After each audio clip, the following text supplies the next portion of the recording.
Assalamu alaikum wa rahmatullahi wa barakatuh. May the peace, mercy, and blessings of Allah be upon you. Imagine going to the emergency room, right? You have massive internal bleeding, and the doctor just hands you a Band-Aid for a scrape on your knee. You'd be, well, absolutely outraged. Exactly. I mean, it's an incomplete triage, yet every single day, millions of people attempt to treat the crushing, complex weight of their trauma with clinical tools that, frankly, completely ignore the soul. Yeah, they really do.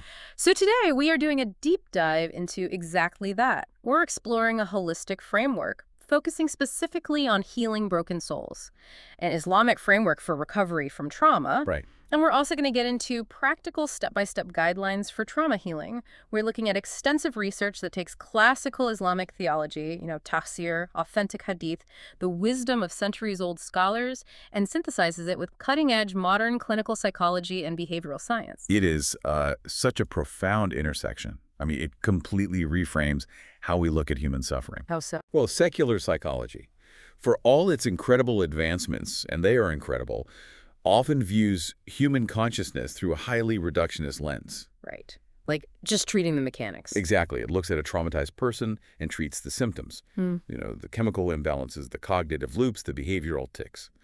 But in mapping out the brain so meticulously, it often completely misses the spiritual entity that animates the entire system. The soul. Yeah. What we are exploring today is a modality that marries clinical, evidence-based trauma treatment with Tazkiyat al-Nafs, which is spiritual purification. Okay, I want to establish the baseline of what we are actually treating before we, talk about the cure. We have to map out the landscape of modern suffering for you, because trauma isn't just one monolithic thing. No, not at all. The clinical research breaks modern trauma into three distinct categories. First, we have what they call big T traumas. Right, the obvious ones. Exactly. These are the catastrophic, world-shattering events.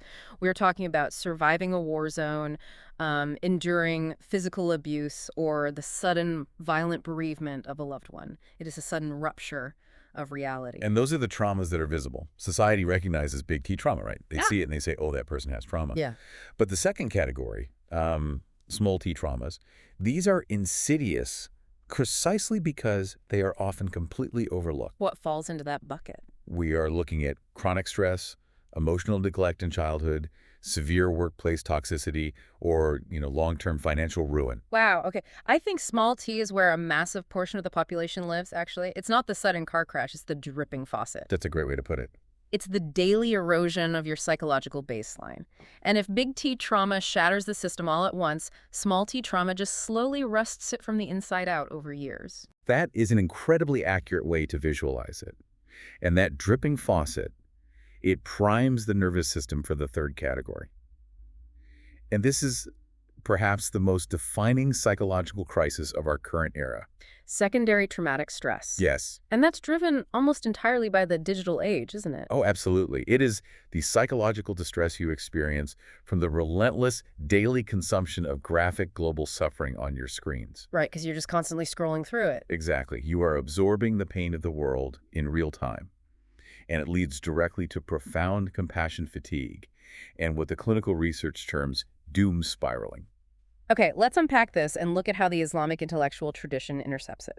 Because trying to heal these three types of trauma without a divine paradigm, just treating the biological stress response, is where we get back to that emergency room analogy. Right, the Band-Aid. Yeah. Trying to heal trauma without a divine paradigm is like treating a broken bone but ignoring the patient's severe internal bleeding. It's just an incomplete triage. The Islamic framework argues that trauma doesn't just hit your brain chemistry, it afflicts overlapping domains of the human being. The research identifies 4 specific domains. Right. So you have the intellect, which is the akal.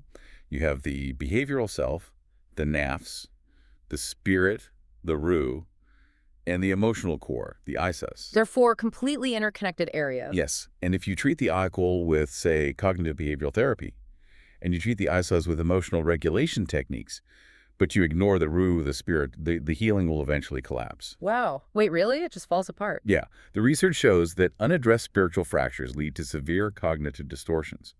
It manifests as a deep crisis of faith, breeding profound doubts about divine justice. I see. A traumatized person starts asking, if God is merciful, why did this happen to me?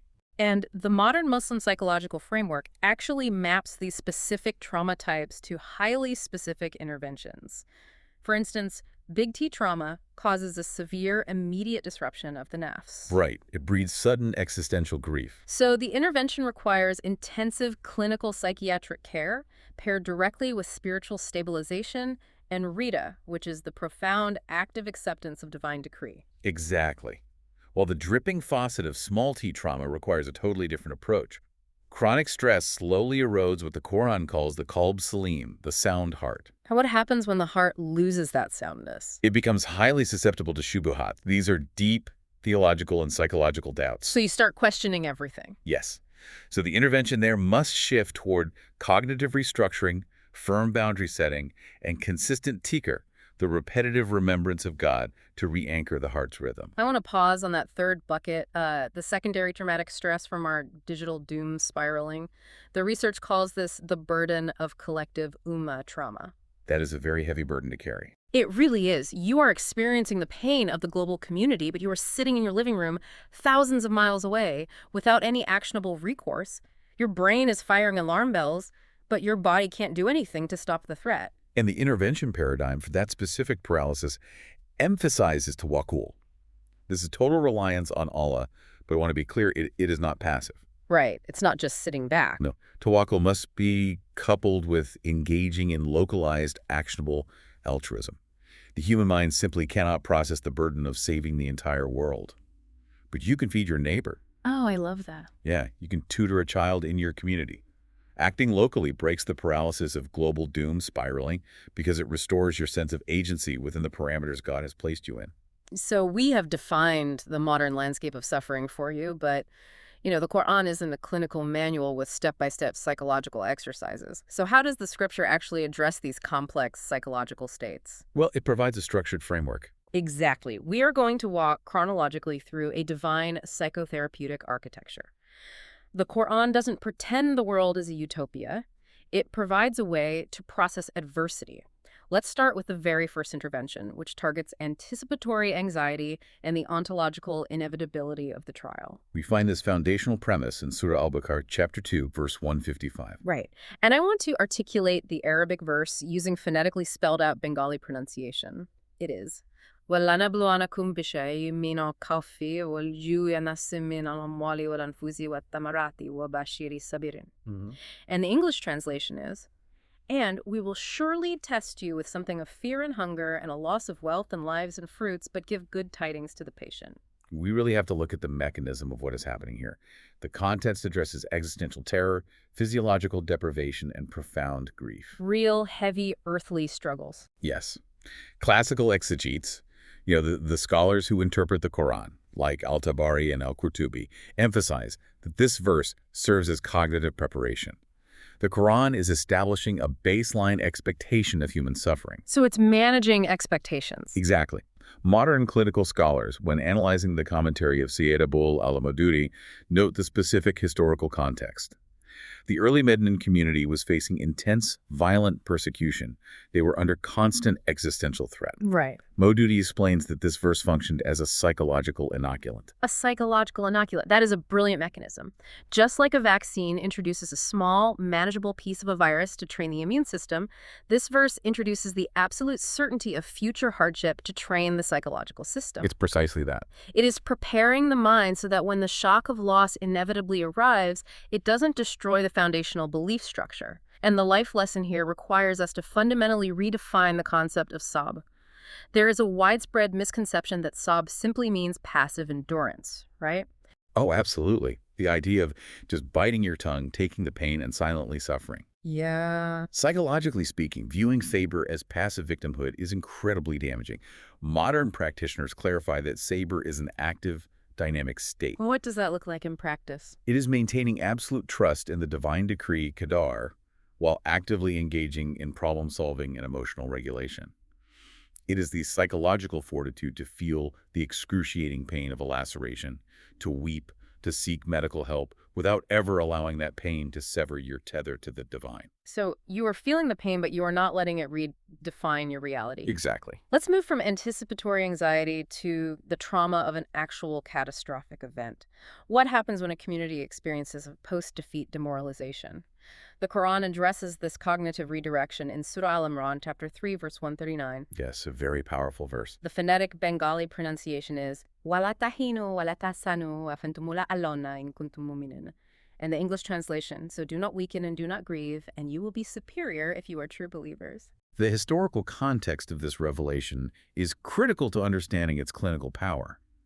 It was revealed in the agonizing aftermath of the Battle of Uhud, Which was devastating. a massive collective trauma for the early Muslims. They suffered severe casualties, the physical mutilation of key, beloved figures, and widespread despondency. They went from a state of spiritual high to absolute psychological shock from an unexpected, brutal defeat. When you look at the scholarly insight from figures like Fakhr al-Din al-Razi and al-Qurtubi, they point out a profound distinction being made here between physical defeat and spiritual defeat. Right. When a calamity strikes, the human brain has a biological tendency to catastrophize.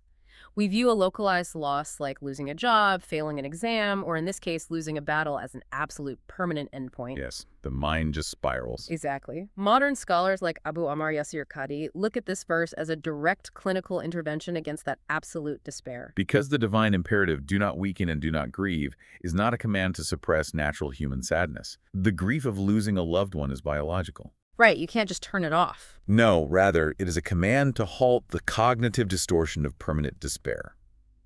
It forces the traumatized mind to zoom out. So the life lesson for you here is about halting the doom spiral by changing your vantage point. The verse forces the mind to shift focus from the immediate, crushing, material devastation on the ground to your elevated ontological standing as a believer in the grand scheme of eternity. It's all about perspective. A physical, worldly defeat does not equate to a spiritual defeat unless you allow it to sever your faith. We've looked at sudden trauma, but how does the framework handle trauma that doesn't resolve? Prolonged, ambiguous grief where there is no closure. That brings us to one of the most poignant narratives in the Quran, the story of Prophet Yaqub, or Jacob, in Surah Yusuf, chapter 12, verse 86. The phonetic Bengali pronunciation is Kala inama ashku bathi wa huzni ilallah. In English, he said, "I only complain of my suffering and my grief to Allah." This is the definitive Quranic precedent for processing complex, sustained trauma. Prophet Yaqub was dealing with the ambiguous loss of his son Yusuf. Which is agonizing. He didn't know if his beloved child was alive, dead, suffering, or safe. Ambiguous loss is considered by modern psychologists to be one of the most traumatizing forms of grief because the brain just cannot process closure. There's no end to the story. Exactly. And the somatic reality, the physical toll of Yaqub's grief was incredibly intense. The historical and scriptural record states he grieved until his eyes turned white with sorrow. The physiological stress of his continuous crying literally caused blindness. Wow. And Fakhr al-Din al-Razi's exegesis carefully examines the boundaries of permissible grief here. Yeah. Because the community was criticizing Yaqub for his endless sorrow, right? Yeah, yes, they were telling him to move on. But Yaqub makes a massive distinction. There is a difference between complaining about Allah, which expresses resentment and disbelief, and complaining to Allah, which is actually the essence of worship. That is such a vital point. Modern scholars like Numan Ali Khan use this exact narrative to dismantle the modern crisis of toxic codependency. We often peg our psychological stability to a specific worldly outcome, like, if I don't get this job, my life is over, or if this person leaves me, I cannot survive. We make our emotional survival codependent on the creation. Exactly. But Yaqub's grief was visceral, it was enduring, and it literally destroyed his eyesight. Yet his core identity wasn't codependent on the outcome in a toxic way, because his grief, his complaining, was channeled exclusively toward the divine. Yes, and the profound life lesson here is one of total validation. Experiencing chronic sadness, clinical depression, or severe weeping anxiety does not mean you have weak iman or faith. Which is something a lot of people unfortunately hear today. They do, Yeah. but the story of Yaqub invalidates that modern judgmental misconception entirely. Extreme emotional distress can absolutely coexist with absolute theological certainty. I think that specific mechanism separating the biological reality of pain from the theological reality of faith is going to be a huge relief for so many people to hear. I really hope so. Now let's look at the absolute peak of the biological stress response. Acute panic. This is in Surah Al-Azab, chapter 33, verse 10. The phonetic Bengali pronunciation. Id jaukum min fawqikum wa min asfala minkum wa id zagatil absaru wa balagatil kulubul hanajira wa tazununa billahi zununa. Such descriptive imagery. The English translation. When the eyes shifted in fear and hearts reached the throats and you assumed about Allah various assumptions. So the context here is the Battle of the Trench. The community was entirely besieged by allied enemy forces, facing imminent, complete annihilation. True terror. Yeah. Ibn Kathir's exegesis of this verse is meticulous. He doesn't just focus on the spiritual fear, he explicitly describes the hyperarousal of the human nervous system. He describes darting, shifting eyes.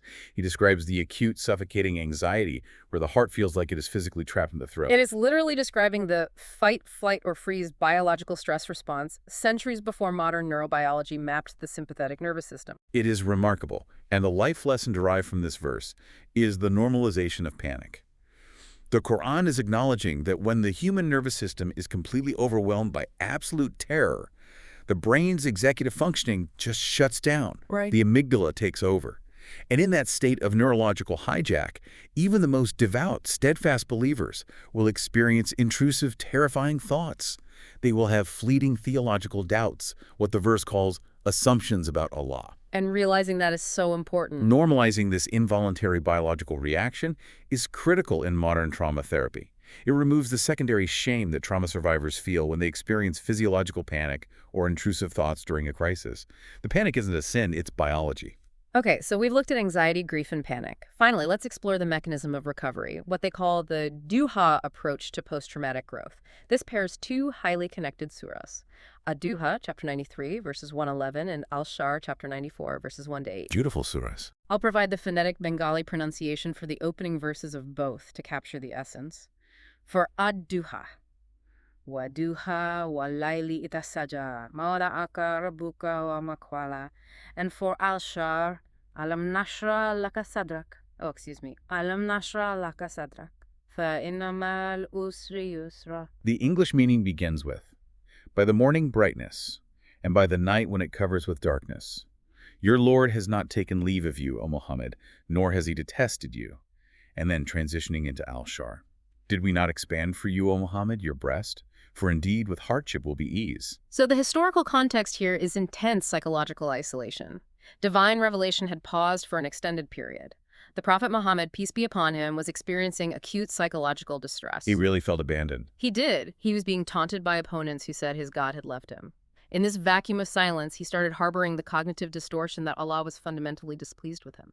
And classical scholars like Al-Jalalain and Ibn Kathir point out the profound psychological mechanism Allah uses to intervene here. He doesn't just say, I am here. Allah swears by contrasting physical states, the brilliant morning brightness and the quiet stillness of the dark night. Why those two states specifically? Because it validates the cyclical nature of human emotion. Light and dark, joy and sadness, energy and exhaustion. These are natural oscillating states. It completely dismantles the unrealistic human expectation of perpetual emotional euphoria. Which is so relevant today with social media constantly pushing toxic positivity. Absolutely. Modern clinical researchers, guided by the work of scholars like Omar Suleiman, have actually operationalized these two surahs into 4 highly effective chronological steps for trauma therapy. Let's break those 4 steps down because this is where the theology becomes a literal clinical tool. First, validation. The verse, your Lord has neither forsaken you nor is he displeased. This arrests the cycle of self-blame. It tells the traumatized mind, your suffering is not a punishment for being unlovable. Second, future orientation. The surah promises that the hereafter, or the future state, will be better than the current reality. That shift is so critical. Right. It shifts the traumatized mind from focusing on inescapable present pain to guaranteed future relief. And third is reframing via gratitude. The surah asks the prophet to remember when he was an orphan and was sheltered, when he was lost and was guided. So pulling on past experiences. Yes. It forces the brain to activate his gratitude centers by actively recalling past divine rescues. This provides empirical evidence to the mind that God will rescue you again. And fourth is behavioral activation. The surah ends with strict directives. Do not oppress the orphan and do not retell the beggar. Why behavioral activation, though? Because depression and trauma paralyze you. Telling someone to go help an orphan breaks the paralysis of depression because it reestablishes their agency in the physical world. It proves they still have value to offer. That makes total sense. And Surah al-Shar provides the ultimate life lesson regarding the timeline of healing. The relief, the Shar as-Sadr, or expansion of the chest, isn't just sequential. The linguistic structure of with hardship will be ease proves that the relief exists concurrently alongside the hardship. You don't have to wait for the pain to end to experience moments of divine expansion. Wow. We have just walked through the scriptural source code, but how did early Islamic civilization actually take these verses and build a highly granular psychological framework out of them centuries before Western clinical psychology even existed? Well, this takes us into the classical scholarly paradigms. Let's start with the 13th century polymath Ibn Taymiyyah. Right, his work on the diseases of the heart, or Amrad al-Qulub. Yes, he didn't look at human suffering through a purely biological lens. He categorized the spiritual heart, the qalb, into 3 distinct states: the sound heart, the dead heart, and the sick heart. So a sound heart is fully tethered to the divine. A dead heart is entirely severed from it, consumed by worldly arrogance. But trauma deeply afflicts the third category, the sick heart. Yes, systemic abuse, violent trauma, chronic dripping faucet stress, they create deep, festering vulnerabilities in a sick heart. Ibn Taymiyyah argued these vulnerabilities manifest in 2 primary ways. What are they? Shubuhat, which are cognitive doubts that attack the intellect, and shahawat, which are destructive behavioral desires that attack the body's impulses. So when a traumatized person turns to substance abuse to numb the pain, a secular psychologist sees a coping mechanism. Ibn Taymiyyah sees shahawat stepping into the void created by a sick heart. Precisely. And he argued that to heal, a person must consciously and strenuously realign with their fitra, their pure, innate, divine disposition. You do this by meticulously integrating the intellect, the akul, to rationalize the trauma within God's infinite wisdom, and utilizing the spirit, the ruh, to bear the emotional weight. And this leads us directly to the work of his student, Ibn Qayyim al-Jawziyah, who wrote foundational texts like Tib al-Nabawi, or Prophetic Medicine, and Madarij al-Salikin. Ibn al-Qayyim mapped the psychology of emotions incredibly thoroughly. Okay, wait, I'm looking at Ibn al-Qayyim's text in our sources here, and I am genuinely stuck. I need to push back on this a little. Sure, what is it? He explicitly states that the term sadness, or hazan, only appears in the Quran in the context of a prohibition. He argues that chronic sadness weakens the heart, halts spiritual progress, and is literally a psychological tool of shaitan. Right. Now, to a modern listener, that sounds exactly like emotional suppression. And every modern trauma therapist will tell you that suppressing grief destroys your nervous system. Is he advocating for people to just swallow their pain? Wow. Because if so, that flies in the face of all modern psychology. How do we reconcile this? It sounds like a total contradiction on the surface, right? But you have to separate the biological feeling of sadness from the cognitive residence in sadness. Oh, interesting. Ibn al-Qayyim was absolutely not advocating for emotional suppression. We already established the Prophet wept and Prophet Yaqub went blind from weeping. What Ibn al-Qayyim was advocating for is cognitive redirection. There is a massive mechanical difference. Okay, explain that difference. He taught that a person must forcefully move away from passive victimhood. You know, the endless looping rumination of why did this happen to me? My life is over. And transition toward active meaning-making, asking, what is my Lord teaching me through this pain? So it's a difference between feeling the emotion and building a house in it. Exactly. He prescribed specific prophetic prayers for grief that explicitly ask Allah to make the Quran the spring of the heart and the remover of sadness. He was teaching people how to use scripture to actively rewrite the neural pathways of grief. So redirecting the brain? Yes. He wanted to prevent rumination from destroying a person's functioning. He wasn't saying don't feel sad. He was saying don't let the sadness become your master. That makes complete sense. It's about not letting sadness become a permanent residence. And speaking of cognitive anchors, the sources bring up another classical scholar, Ibn Rajab, and the transformative power of intention, or niyyah. Yeah, in his work, Jamis Ulum wal Hikam, Ibn Rajab explores how intention literally shapes human reality. If a traumatized person sets a conscious, deliberate intention to endure their pain for Allah's pleasure, it fundamentally alchemizes the suffering. That is profound. The mechanism here is amazing. It takes random, chaotic, meaningless agony and transforms it into a direct mechanism for cosmic reward. Intending to endure a short-lived difficulty for an everlasting ease prevents the mind from succumbing to nihilism. Because it gives the suffering a purpose, which psychology shows is the absolute key to surviving it. We also have to mention Al-Dahabi here, who championed the integration of sciences. Yes, al-Dahabi is crucial. He stressed that prophetic medicine isn't some dogmatic, mystical replacement for empirical science. When the prophet stated that for every disease there is a cure, al-Dahabi argued this was actually a theological mandate. It obligates the Muslim community to actively pursue scientific, medical, and psychiatric research.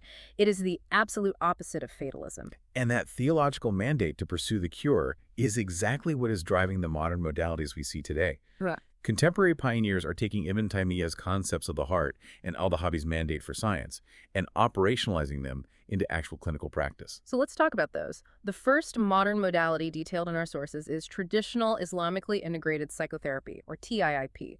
This was developed by Dr. Houman Keshavarzi and the team at the Khalil Center. Right. It directly addresses the four foundational elements we mentioned earlier. It treats the aql through cognition, reframing false beliefs. It treats the nafs by breaking compulsive trauma responses. It treats the ruh by connecting the spirit with the divine. And it addresses the ihsas, the emotions, by facilitating healthy somatic bodily release of trauma.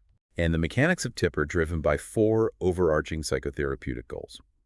First is inkishaf, which translates to introspective self-discovery. Okay. But unlike secular introspection, which just looks inward at the ego, inkishaf looks inward to find where the connection to God is blocked.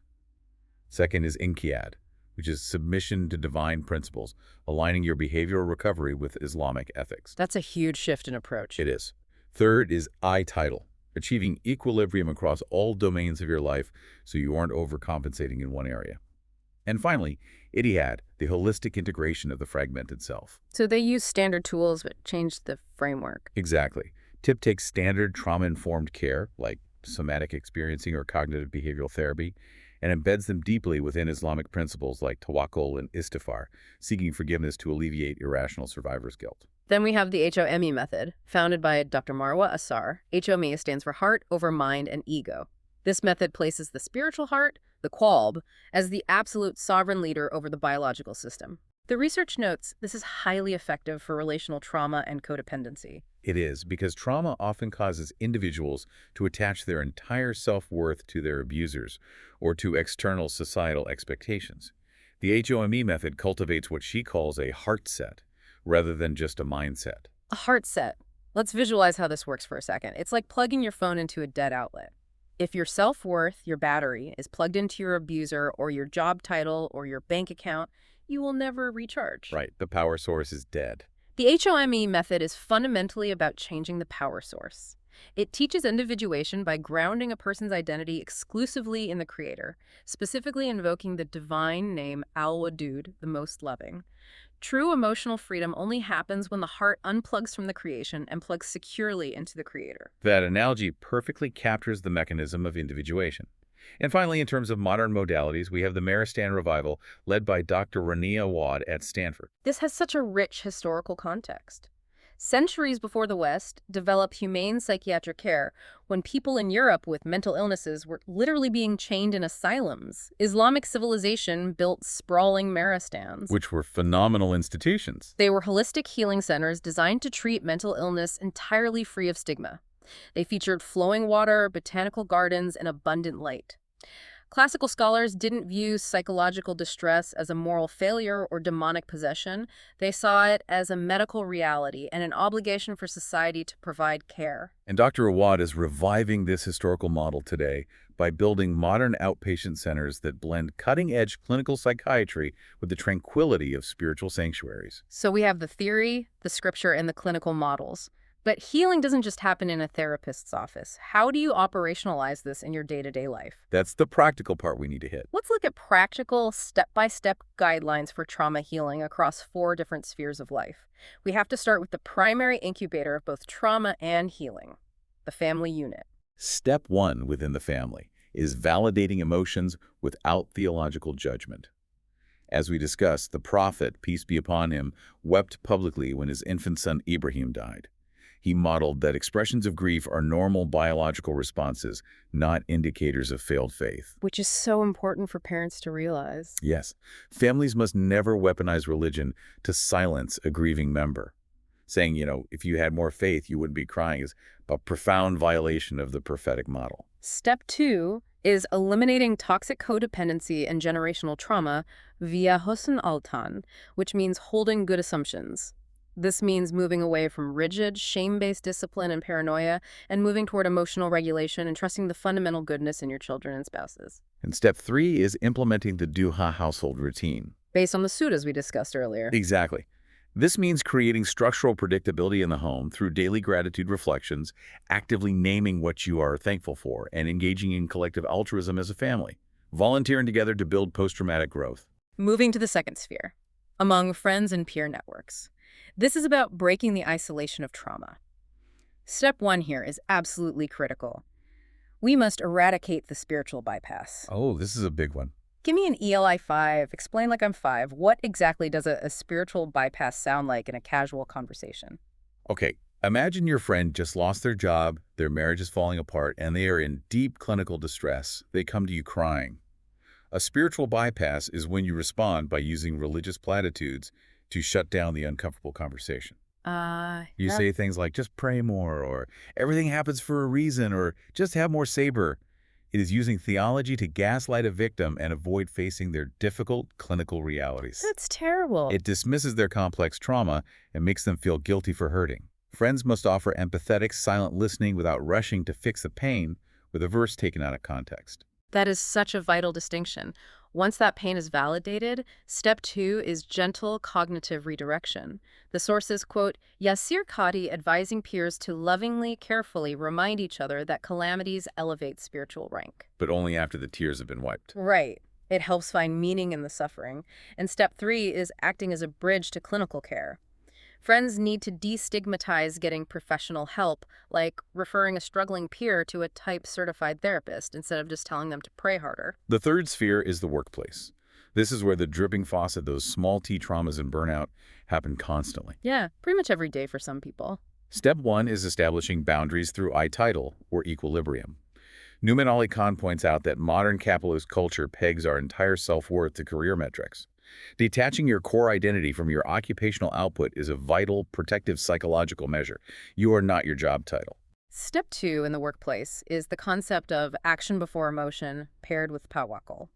When you're paralyzed by anxiety at work, maybe over a massive project or a toxic boss, you make a decision, you take the physical step, and then you release the outcome entirely to Allah. It really worked. You do the work, but you decouple your emotions from the result. It breaks the rumination cycle. And step 3 is for the employers themselves. Institutionalize compassion infrastructure. Build culturally sensitive employee assistance programs, or EAPs, that actually support mental health. Finally, the fourth sphere is the broader community. Step 1 is psychoeducational integration. Imams, community leaders, and elders need foundational trauma literacy. Right, they need the training. Her research highlights ILM workshops, educational programs as vital for helping communities differentiate between someone experiencing a temporary spiritual crisis and someone in the middle of a psychiatric emergency requiring medical intervention. Step 2 is reviving the Meristan model in local mosques. Mosques shouldn't just be for prayer. They should offer sliding scale counseling right alongside religious guidance. Absolutely. And step 3 is fostering collective post-traumatic growth after a community tragedy. It's shifting the communal dialogue from the victimhood of why did this happen to us to the active agency of what new communal possibilities, what new strengths can we build from the ashes of this. This brings us to our final analytical lens. No scientific or theological framework is without its friction points. As we apply this centuries-old framework to the modern world, there are contradictions, gaps, and epistemological tensions we really have to acknowledge. The first major tension is the conflict between spiritual coping and the spiritual bypass we just defined. Al-Dahabi clearly mandates seeking medical treatment. For every disease, there is a cure. Yet there is still a massive underutilization of evidence-based psychiatric care in the community. People refuse to go to therapy because of this deeply ingrained misunderstanding that silent endurance, suffering without asking for help, is the absolute pinnacle of faith. It is a dangerous cultural myth that directly contradicts the active empirical nature of prophetic medicine. The prophet sought treatment. He told others to seek treatment. Exactly. The tension lies in educating a populace to see the therapist's couch as an extension of divine mercy, not a rejection of it.